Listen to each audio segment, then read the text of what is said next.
Do you bite your fingernails or have a disabling phobia or some other symptom or behavior that you want to get rid of? If so, either psychotherapy or behavior therapy could be a good treatment option. But what are those and how do you choose? In this video, I'll explain. To understand psychotherapy versus behavior therapy, let's start with an example. A few years ago, a colleague had a patient come in because he woke up every morning and laid in bed worrying. In psychotherapy, a therapist would work with this patient to understand what he was worrying about and why he was worrying in the first place. Thus, psychotherapy is a process where you and your therapist team up to understand your internal world, your inner thoughts and feelings, and how they affect the way you behave, such as worrying in bed. Then psychotherapy can help you make the changes you want to your internal world.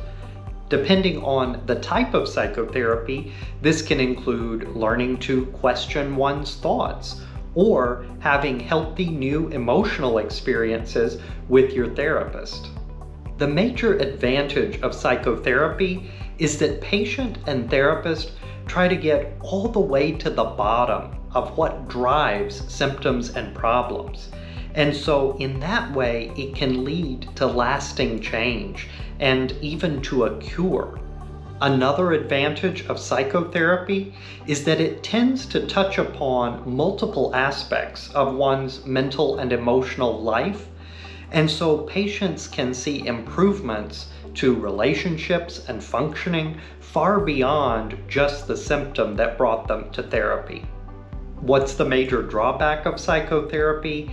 That sometimes people just don't want to dive too deeply into their internal world. But for psychotherapy, you gotta. So what about behavior therapy? Behavior therapy bypasses all of the internal psychological reasons for problems and instead just focuses like a laser beam on helping people stop a problematic behavior. My colleague with the patient who worried in bed was a behavior therapist. She simply asked the patient, if you're worrying every morning in bed, then why don't you get up? See, you just change the behavior without getting into the whys. If you worry in bed, get up, do something else. And eventually this will break the association between bed and worrying, and problem solved. The major advantage of behavior therapy is that it can work quite quick, and for many problems ranging from insomnia, worrying, and a newer treatment, pain reprocessing therapy, can even be effective for some types of chronic pain. The major potential drawback of behavior therapy is relapse. 30 to 50% of people who have a successful outcome from behavior therapy end up relapsing because you haven't gotten all the way to the bottom of your problems, you haven't achieved a cure. So does this help you understand psychotherapy and behavior therapy, or do you still have some questions? Let me know in the comments.